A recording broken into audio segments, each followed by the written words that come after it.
تو ایک سیکشن کے اندر جو کتابیں اور الماریوں جتنی تعداد کتابوں کی ہے اس کو دیکھ کے ایک سمجھدار آدمی سمجھ سکتا ہے کہ اگر پوری عمر ہم اسی سیکشن میں رہیں تو ساری کتابیں ہم مکمل نہیں کر سکتے ہیں. تو جب لائبریری آف کانگریس انسان اپنی زندگی میں پڑھ نہیں سکتا تو پڑھائے گا کیا؟ لہذا عقل کہتی ہے کہ رسول ادھر کا پڑھا ہوا ہو جبھی قرآن کی تعلیم دے گا ورنہ نہیں دے گا. اب جو لوگوں نے کہہ دیا کہ وہ بے پڑھے لکھے تھے وہ پڑھے ہی ہوئے نہیں تھے، کس قدر زبردست وار ہے جہالت کا علم رسول کے اوپر. کیوں بے پڑھے لکھے تھے؟ دیکھیے وہی نورانی و مادی کی بات ہے. یہاں سے وہاں تک اسلام میں اختلافات نورانی و مادی کے چکر میں چل رہے ہیں. جو رسول کو مادی مانتا ہے اور بشری مانتا ہے وہ یہی مانتا ہے کہ سن عام الفیل میں پیدا ہوئے. جب پیدا ہوئے تو جو اس زمانے میں بڈھے بڈھے پرانے عرب تھے انہوں نے ان کو کہیں پکتے دیکھا نہیں. وہ اگر یہ منظر دیکھ لیتے کہ رسول تختی ہاتھ میں لیے چلے جا رہے ہیں، اس میں دعوات بندھی ہوئی ہے ستلی میں، 2-3 قلم جیب میں لگے ہیں، یہاں بیٹھے الفبے پڑھ رہے ہیں، اس کے بعد بیٹھے لکھ رہے ہیں، وہ کہتے نہیں پڑھے لکھے ہیں، ہم نے دیکھا، ہمارے سامنے پڑھ رہے تھے. یہ منظر انہوں نے دیکھا نہیں. چونکہ یہ منظر انہوں نے دیکھا نہیں لہذا انہوں نے کہا کہ بے پڑھے لکھے تھے. اب کون کہے گا بے پڑھے لکھے نہیں تھے؟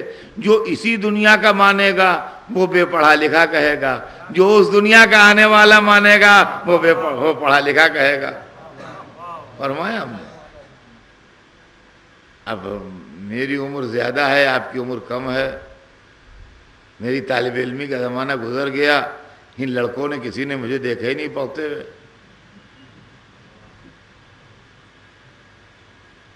ان کا تو جاہل آدمی ہے، تو کہے کو جاہل کہہ رہے ہیں کہ لیکن ہم نے کہیں پڑھا ہی نہیں، ہم نے دیکھا ہی نہیں آج تک پڑھتے ہوئے. وہی تو آپ کی عمر ہم سے کم ہے، ہماری طالب علمی کا زمانہ ختم ہو گیا تھا جب آپ پیدا ہوئے، اس لیے آپ نے ہم کو پڑھتے ہوئے نہیں دیکھا. اگر اس زمانے میں آپ ہوتے تو آپ ہم کو پڑھتے ہوئے دیکھ لیتے. تو اس میں جھگڑا کرنے کی کیا بات ہے کہ مدرسے میں لڑائی ہو رہی ہے لڑکوں میں کہ پڑھے ہوئے ہیں، در صاحب کے نہیں پڑھے ہوئے. جا کے پوچھ لیجئے ہم ہی سے، ہم آتے ہیں روز مجلس پڑھنے آپ کے یہاں، کہ آپ پڑھے ہوئے ہیں کہ نہیں. بجائے اس کے کہ لڑکے آپس میں لڑیں اور 2 گروپ ہو جائیں مدرسے میں، ایک گروپ کہے کہ یہ پڑھے لکھے ہیں، دوسرا کہے کہ جاہل ہیں، ہم روز مجلس پڑھنے آتے ہیں، ہم سے آپ کیوں نہیں پوچھ لیتے کہ آپ پڑھے لکھے ہیں کہ نہیں ہیں؟ اے رسول جب آپ کے درمیان آئے ہیں تو آپ ان سے کیوں نہیں پوچھ لیتے کہ حضور آپ کچھ پڑھے لکھے ہیں کہ نہیں؟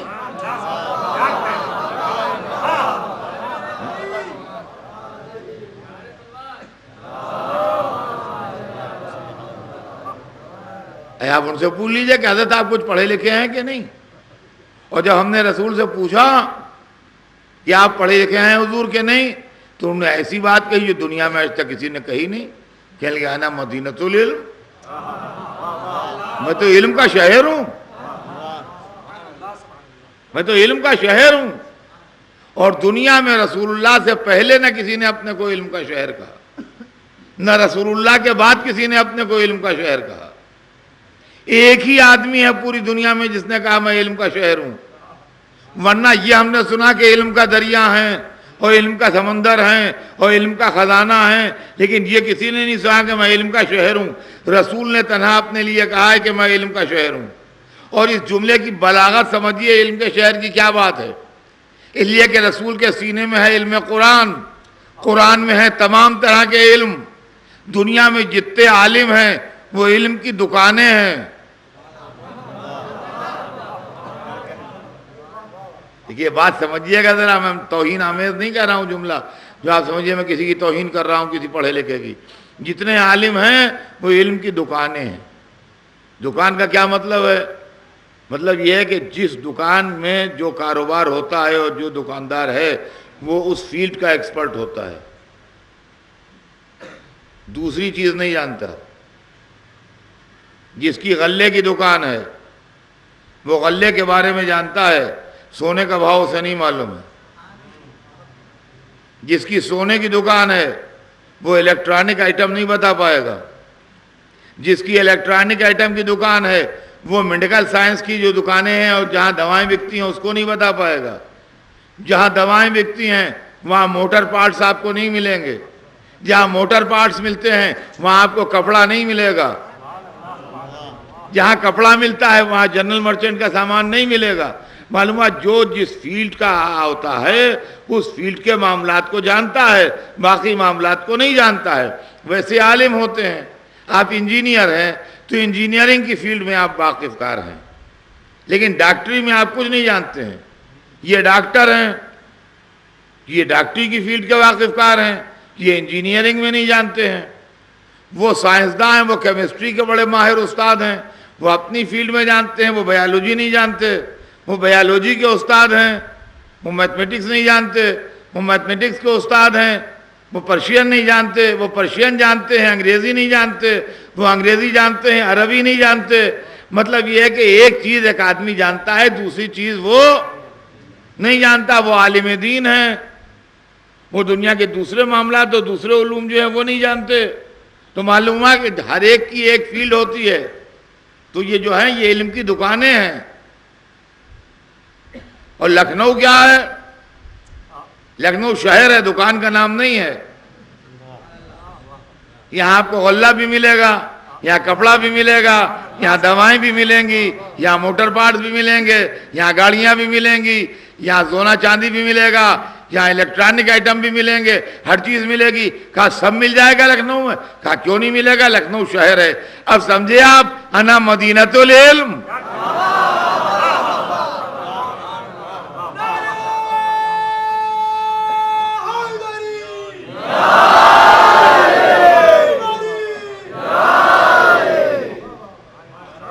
میں علم کا شہر ہوں، میں علم کا شہر ہوں. اور اسی لیے حدیث کے دو ٹکڑے ہوئے، انا مدینۃ العلم وعلی بابھا. میں علم کا شہر ہوں اور علی اس کا دروازہ ہے. جس کو دروازہ بنایا اس نے ممبر بیٹھ کے کہا سلونی. یہ سلونی نہیں ہے، دروازے اور بینر لگا کہ یہاں ہر مال ملتا ہے. اللہ بات بھیجتے ہیں محمد وآلہ.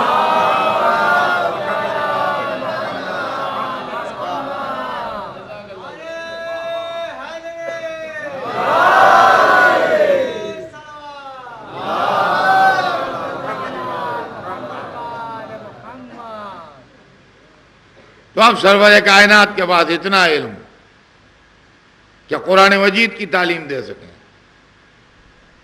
یہ علم رسول کی صورتحال ہے. تو اب یا تو مان لیجئے کہ رسول کے پاس علم ہے،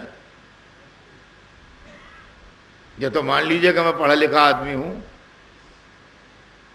اور اگر نہیں دل چاہتا، میرے زبان سے کہنے پر اطمینان نہیں ہوتا، جیسا آپ کو کہہ رہے ہیں اپنے منہ سے خود ہی کہہ رہے ہیں، دل نہیں چاہتا ماننے کو، تو پلٹ کے اتنا پوچھ لیجئے کہ صاحب آپ نے کہاں پڑھا، کہاں پڑھا؟ تو ہم نے کہا ہم نے پڑھا یہاں لکھنؤ میں مدرسہ ہے سلطان المدارس، وہاں پڑھا، اور لکھنؤ یونیورسٹی میں پڑھا. 2 جگہ پڑھا. دل چاہے اب مان لیجئے، اور اگر اب بھی ماننے کو دل نہ چاہے تو وہاں کے پرنسپل کو ایک خط لکھیے کہ صاحب ایک صاحب اس نام کے ہیں، ان کو کہتے ہیں اس سیشن میں آپ کے یہاں سے انہوں نے ڈگری لی ہے. وہاں کے رجسٹرار کو ایک خط لکھیے کہ اس نام کے ایک صاحب ہیں، وہ کہتے ہیں اس سیشن میں انہوں نے آپ کے یہاں سے MA کیا ہے. ہم اپنا ریکارڈ دیکھ کے بتائیے ایسا آدمی ہے کوئی آپ کے یہاں یا نہیں ہے. اگر یس میں جواب آئے تو مان لیجئے، نو میں جواب آئے تو سمجھ لیجئے میں غلط کہہ رہا ہوں. تو رسول اللہ کہتے ہیں میں علم کا شہر ہوں، دل چاہے مان لیجئے. اگر نہیں ماننے کو دل چاہتا تو ہمت کر کے پوچھیے آپ نے کس سے پڑھا جو علم کا شہر ہو گئے؟ کس سے پڑھا؟ تو انہوں نے نام بتا دیا، کہا میں نے اللہ سے پڑھا ہے، اللہ نے مجھے تعلیم دی ہے. اب دل چاہے مان لیجئے، اور نہیں دل چاہے تو اس سے پوچھئے. مگر ایک بات بتا دوں، پوچھنے چلے نہ جائیے گا. کہ جوش تحقیق میں لپک گئے. اس لیے کہ چلے تو جائیے گا، ہم کو آ کے بتا نہ پائیے گا. جانے کا راستہ تو کھلا ہے، چلے جانے میں مشکل نہیں ہے، واپس نہیں آ پائیں گے، واپسی کا راستہ بند ہے. یہیں سے بیٹھے بیٹھے پوچھئے کہ معبود اس دنیا میں ایک آدمی آیا ہے، وہ کہتا ہے میں علم کا شہر ہوں. کیا تو نے کسی کو اتنا پڑھایا ہے کہ وہ علم کا شہر ہے؟ تو وہاں سے رسول کا سرٹیفکیٹ آیا قرآن مجید میں. اللہ نے اپنے رسول کو جو تعلیم دی تھی اس کا سرٹیفکیٹ بھیجا. علمک ما لم تکن تعلم، اے حبیب ہم نے تمہیں ہر وہ بات بتا دی جو نہیں معلوم تھی. تو اب رسول کے علم کو آپ کسی مولوی کے علم کی طرح نہ سمجھیے گا. دیکھیے سمجھ لیجیے آپ، علمک ما لم تکن تعلم، ہم نے تمہیں ہر وہ بات بتا دی جو نہیں معلوم تھی. اب رسول کسی جواب میں نہیں کہہ سکتے کہ مجھے نہیں معلوم، اس لیے کہ جہاں نہیں آئے گا وہیں علمہ آئے گا. علمک ما لم تکن تعلم، ہم نے ہر وہ بات بتا دی جو تمہیں نہیں معلوم تھی. یہ چیز جو ہے یہ نورانی کے علاوہ مادی کے پاس اتنا علم نہیں ہو سکتا. کیوں نہیں ہو سکتا؟ دیکھیے میں بالکل زندگی سے مجلس پڑھتا ہوں، کتابیں کہاں، اور کتنا کتابوں سے سمجھ میں آئے گا اور کس کی سمجھ میں آئے گا. یہ مدرسہ ہے کہ ہمارے سامنے ہمارے دوست مرحوم فخر العلماء نے بنوایا تھا، اور یہیں پر پہلے ان کا گھر بھی تھا، یہاں رہتے تھے. پھر اپنے گھر کو انہوں نے مدرسہ کر دیا اور یہ بنایا. تو یہ جو بنا گئے وہ یہ بنا تو گئے، مگر تھوڑے عرصے بعد پھر ضرورت اس کی ہے کہ اس کو دوبارہ بنایا جائے. اور اب اگر ان کے بچے چاہیں کہ اس بلڈنگ کو اور اوپر لے جائیں تو اس بلڈنگ میں اتنی جان نہیں ہے کہ اور اوپر جائے. یعنی یہ ونگ جو بنے ہوئے ہیں ان کے اوپر آپ 4-6 مالے اوپر اور چڑھا دیجئے تو یہ نہیں چڑھ سکتے، اس لیے کہ جتنی طاقت اس بلڈنگ میں ہے اس میں اتنی جان نہیں ہے کہ اس پر 10 مالے کی بلڈنگ اور بنا دیجئے. لہذا اگر آپ کو 10 مالے کی بلڈنگ بنانا ہے تو بن جائے گی، مگر بالکل زمین سے بنائیے، بالکل زمین سے بنائیے ڈیمالش کر کے. اس کے اوپر آپ چاہیے 8 مالے اور اوپر چڑھا دیجئے، اوپر یہ نہیں چڑھے گا، اس لیے کہ ان میں اتنی جان نہیں ہے کہ یہ 8 مالے کا بوجھ برداشت کر لے. اب انجینئروں کو بلا کے دکھائے، ان کا نہیں، یہ نہیں بن سکتا، اس کے اوپر دوسرا بن جائے گا. یا تو آپ اس کو ایسے ہی رہن دیجئے یا پھر اس کو ڈیمالش کر کے دوسرا بنوائیے. ان کا نہیں بھائی ڈیمالش کرنے کو نہیں دل چاہتا، مرحوم کی یادگار ہے ان کا بنوایا ہوا ہے، یا ایسے ہی رہے اس پر بنوا لیجیے. ایسے نہیں بنے گا. کیوں نہیں بنے گا؟ یہ توجہ چاہتا ہوں مزید نہیں کیا. کیوں نہیں بنے گا؟ 8 مالے اس پر کیوں نہیں چڑھ جائیں گے؟ ان کا آپ سمجھے نہیں ہے صاحب، ویٹ کی بات ہے. یہ نیچے کی بلڈنگ جو اتنا وزن نہیں برداشت کر سکتی، اس میں اتنی طاقت نہیں ہے کہ اتنا وزن برداشت کرے. اچھا تو معلوم ہے کہ ہر چیز کا ایک ویٹ ہوتا ہے، اتنا ہی وزن رکھا جائے جتنا اٹھا سکے، اور جب کسی کی طاقت سے زیادہ وزن اس پر رکھ دیجئے تو پھر وہ چیز کولیپس ہو جاتی ہے، ٹوٹ جاتی ہے، ختم ہو جاتی ہے، وہ بوجھ نہیں برداشت کر سکتی ہے نا. بالکل سامنے کی بات ہے. تو آپ یہ سمجھ لیجئے قرآن میں وزن کتنا ہے. قرآن کا ویٹ بھی معلوم ہو جائے تو اچھا ہے. قرآن کا علم تو معلوم ہو گیا کہ ہر خشک و تر قرآن میں ہے. اب قرآن کا ویٹ کا بھی پتہ چل رہا ہے قرآن کا ویٹ کتنا ہے. تو صاحب قرآن اگر اپنا ویٹ نہ بتاتا تو ویٹ معلوم ہی نہ ہوتا. قرآن نے اپنا ویٹ خود بتایا، اور کیا خوبصورتی سے بتایا کہ بتا بھی دیا اور نہیں بھی بتایا، یعنی بتایا اس نے اپنا وزن مگر ہمیں معلوم نہ ہو سکا۔ کیا خوبصورتی ہے اس کے اندر کہ اس نے بتایا بھی اور نہیں بتایا۔ اب آپ سنیے، قرآن کا وزن بھی سن لیجئے۔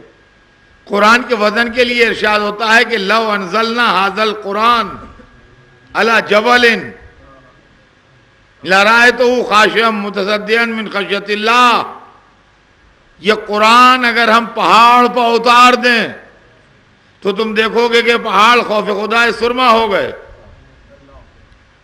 ہماری دنیا کی سب سے مضبوط شے کا نام ہے پہاڑ۔ ہماری دنیا میں پہاڑ سے زیادہ مضبوط کوئی شے نہیں ہے، نہ فولاد پہاڑ سے زیادہ مضبوط ہے، نہ لکڑی پہاڑ سے زیادہ مضبوط ہے، اور تو کوئی چیز کا سوال ہی نہیں ہوتا۔ کوئی چیز پہاڑ سے زیادہ مضبوط نہیں ہے۔ سب سے زیادہ مضبوط شے جو ہے ہماری دنیا میں، اس کا نام ہے پہاڑ۔ یہ مثال کی مجبوری ہے کہ ہماری دنیا کی سب سے مضبوط شے جو تھی اس کو مثال میں پیش کیا کہ قرآن کا اتنا ویٹ ہے کہ تمہاری دنیا کی سب سے مضبوط شے اس کا وزن نہیں اٹھا سکتی۔ اگر پہاڑ پر قرآن نازل کر دیا جائے تو پہاڑ سرما ہو جائے گا۔ اچھا، تو اگر پہاڑ قرآن کو پہاڑ پر اتار دے تو پہاڑ سرما ہو جائے گا، اتنا وزن ہے قرآن کے اندر۔ تو عزیزان گرامی، اب جہاں پر ہمالیہ سرما ہو جائے وہاں پر ہم آپ کیا مال ہیں کہ قرآن کو اٹھا لیں؟ تو یہ ویٹ اٹھانے کے لیے مٹی کا بنا انسان بیکار ہے، اس کا وجود ہی نہ رہے گا اگر اس پر قرآن رکھ دیا جائے۔ ضرورت اس بات کی ہے کہ قرآن کا بوجھ جو اٹھائے وہ نور کا بنا ہوا ہو، جبھی قرآن کا بوجھ اٹھا سکتا ہے، ورنہ نہیں اٹھا سکتا۔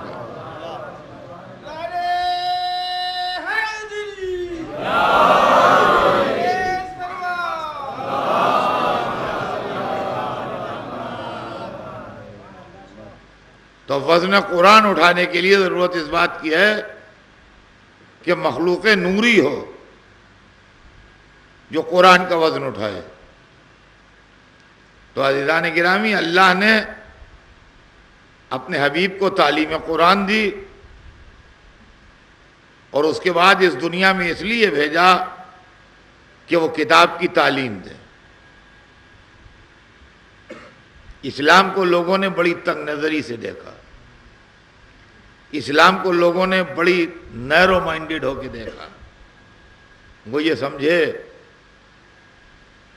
کہ صرف عرب کے چرواہوں کے لیے اسلام آیا تھا۔ اسلام آج کی دنیا کا بھی مذہب ہے، اور یہ دنیا آج ترقی کر کے اور آگے نکل جائے تو کل کی دنیا کا بھی مذہب ہوگا۔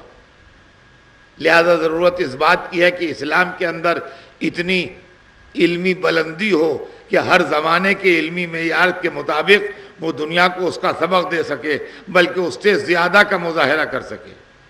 اس سلسلے میں پورا عالم اسلام چپ ہے، کوئی کچھ بولنے کے لیے تیار نہیں ہے، ہر ایک خاموش ہے۔ قرآن مجید کو ہر ایک کہتا ہے سب کچھ قرآن میں ہے، سب کچھ قرآن میں ہے، سب کچھ ہمارے قرآن سے لوگوں نے لیا ہے۔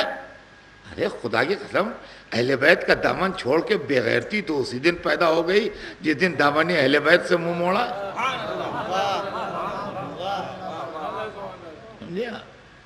یہاں صورتحال یہ ہے کہ تجوری رکھی ہوئی ہے، وہاں بستر بچھا ہوا ہے اور زمین میں لیٹے ہیں، بھوکے پیاسے، مکھیاں بھنک رہی ہیں اور کہہ رہے ہیں تجوری ہماری ہے، اس میں سب کچھ ہے۔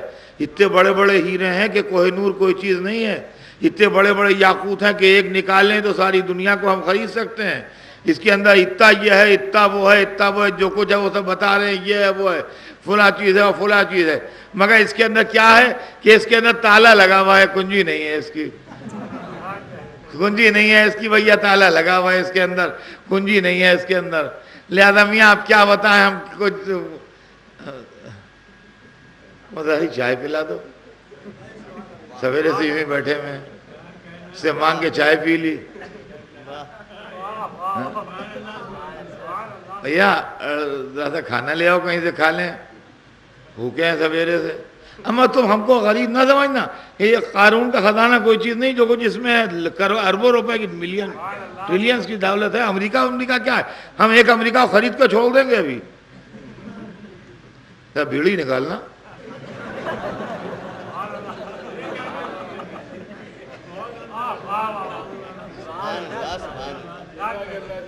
میاں یہ عالم اسلام ہے,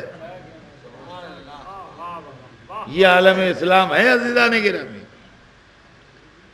کیا مانگے کھا رہے ہیں, مانگے کا پی رہے ہیں, مانگے کی دوائیں آ رہی ہیں دوسرے ملکوں سے. قرآن رکھا ہوا یہ تجوری ہے, سب کچھ اس میں ہے, سارے سائنس اس میں ہے, سارا علم اس میں ہے, ساری مملکت جہاں بانی اس میں ہے. لیکن کیا کیا جائے, یہ تجوری بندیں کھل نہیں رہی ہے. تو معبود ایسی سخاوت سے فائدہ کیا, معبود ایسی سخاوت سے فائدہ کیا کہ تجوری تو دے دی مگر کنجی نہ دی. ہم فقیر کے فقیر ہی رہے. ممکن ہے جواب آئے کیا بکتا ہے, ہم نے تجوری بھی دی تھی, کنجی بھی دی تھی, تم نے خود ہی کتاب کافی کہہ کے کنجی لینے سے انکار کر دیا.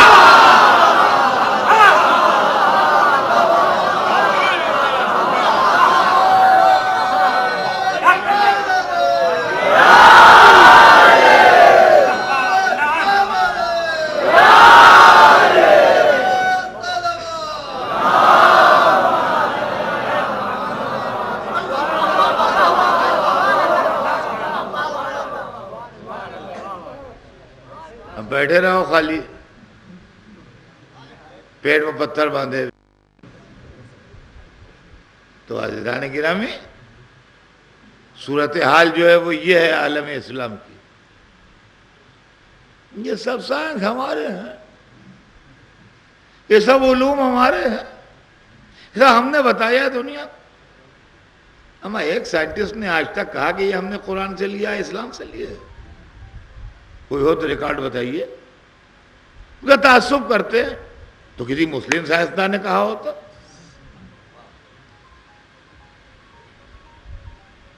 معاملہ کیا ہے؟ معاملہ یہ ہے کہ قرآن بھی موجود ہے, مدرس قرآن بھی موجود ہے. ہم خالی اس کے قائل نہیں ہیں قرآن موجود ہے, بلکہ اس کے قائل بھی ہیں کہ جس کے سینے میں علم قرآن ہے وہ بھی موجود ہے.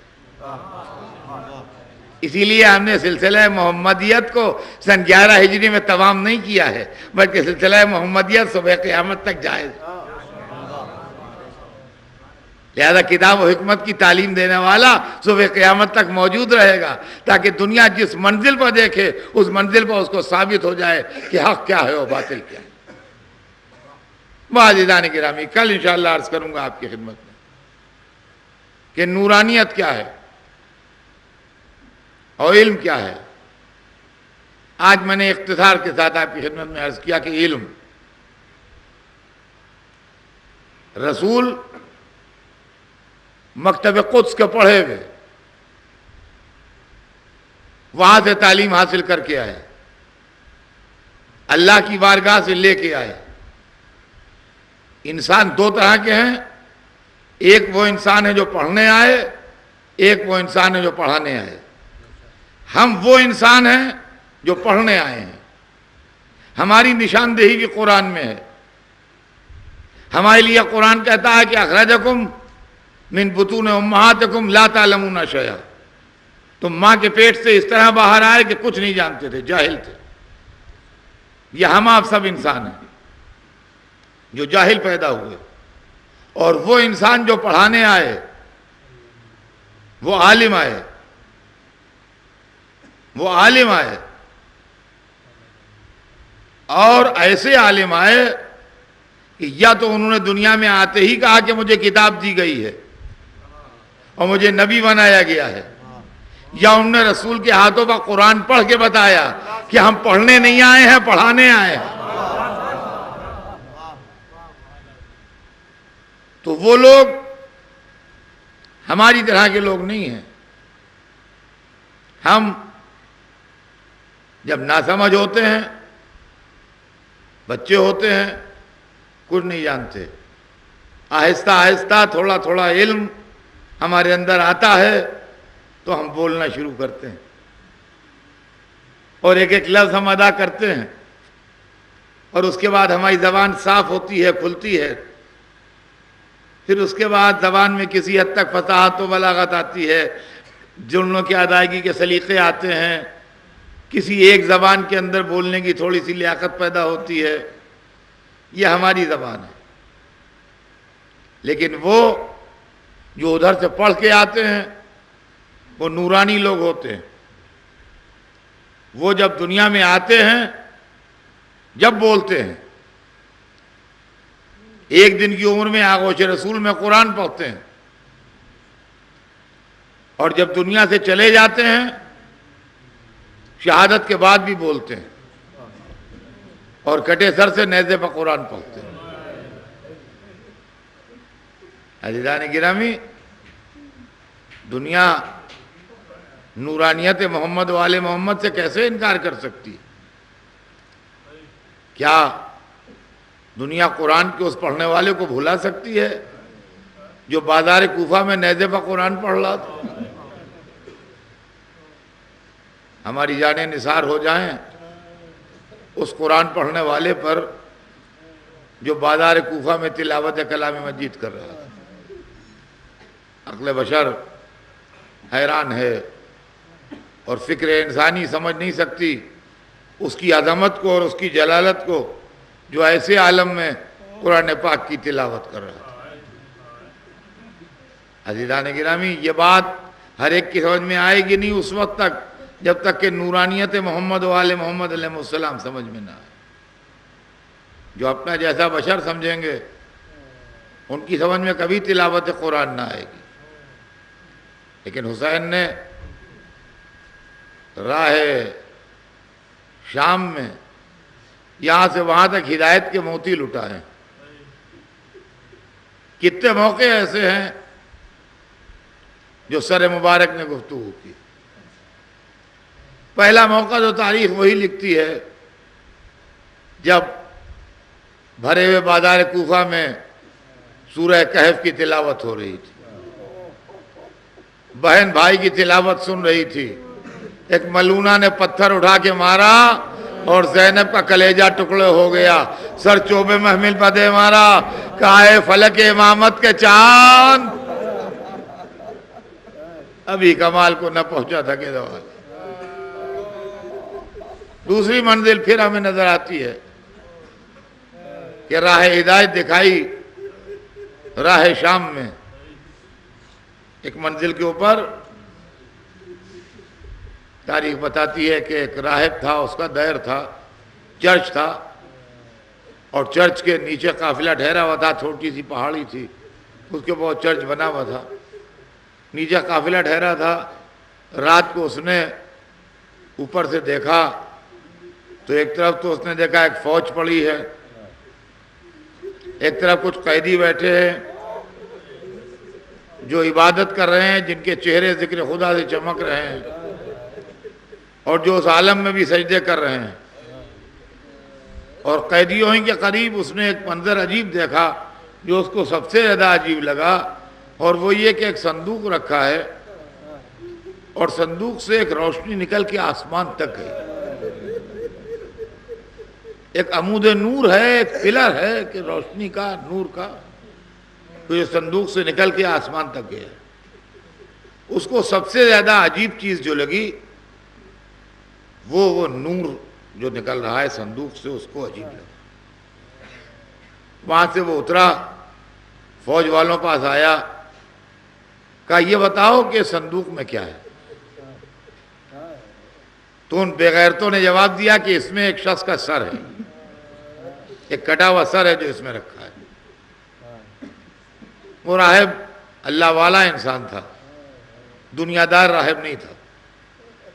انہوں نے کہا کیا تھوڑی دیر کے لیے یہ سر تم مجھے دے سکتے ہو؟ تو ان لوگوں نے جواب دیا نہیں، ہم یہ کسی کو نہیں دیں گے، یہ تو ہم اپنے امیر کو تحفے میں لے جا کے پیش کریں گے۔ غیرت اسلام کو شرم نہ آئی کہ محمد کے نواسے کا سر ابو سفیان کے پوتے کو تحفے میں دیا جائے۔ راہب تجربہ کار آدمی تھا، وہ سمجھ گیا کہ یہ لوگ کیسے لوگ ہیں۔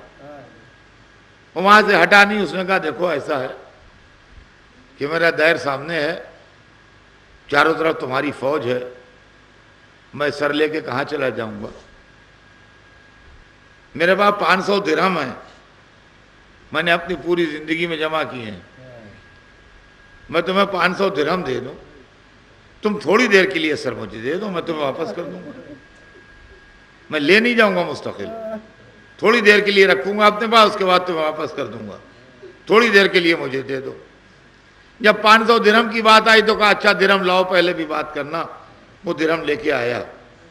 جب انہوں نے درہم دیکھ لیے تو کہا اچھا ٹھیک ہے جلدی واپس کر دینا. کہا ابھی واپس کر دینا. اس کو سر حوالے کیا, وہ اپنے سینے سے سر مبارک لگائے ہوئے اپنے دیر میں آیا. ایک بڑے متبرک مقام پر, بلند مقام پر سر رکھا, کچھ روشنی کی, کچھ خوشبو سلگائی, اور اس کے بعد ہاتھ جوڑ کے بیٹھا. اللہ کی بارگاہ میں اس نے ہاتھ اٹھائے, کہا پالنے والے تجھے عیسی ابن مریم کا واسطہ اس سر کو حکم دے کہ مجھ سے باتیں کرے. وہ راہب تھا مگر سمجھ گیا کہ یہ سر باتیں کر سکتا ہے, کٹے ہونے کے باوجود باتیں کر سکتا ہے. کہا اس سر کو حکم دے کہ مجھ سے باتیں کرے. ایک مرتبہ اللہ بھیلے, آواز آئی, پوچھ کیا پوچھنا چاہتا ہے؟ کہا بھائی اتنا بتا دیجئے کہ آپ کون ہیں. تو سر سے آواز آئی, انا ابن محمد المصطفیٰ, میں محمد مصطفیٰ کا بیٹا ہوں. انا ابن علی المرتضیٰ, میں علی مرتضیٰ کا بیٹا ہوں. انا ابن فاطمہ الزہرا, میں فاطمہ زہرا کا بیٹا ہوں. یہاں تک پہنچے تھے راہب تڑپ گیا, کارے میں پہچان گیا آپ حسین ابن علی ہیں. آپ کو ظالموں نے شہید کر ڈالا, آپ کو ظالموں نے مار ڈالا. ادھر ظاہر راہب تڑپ رہا تھا, ادھر سر کہہ رہا تھا انا شہید, انا المظلوم, انا لتشان, میں وہ ہوں جو 3 دن کا بھوکا پیاسا شہید.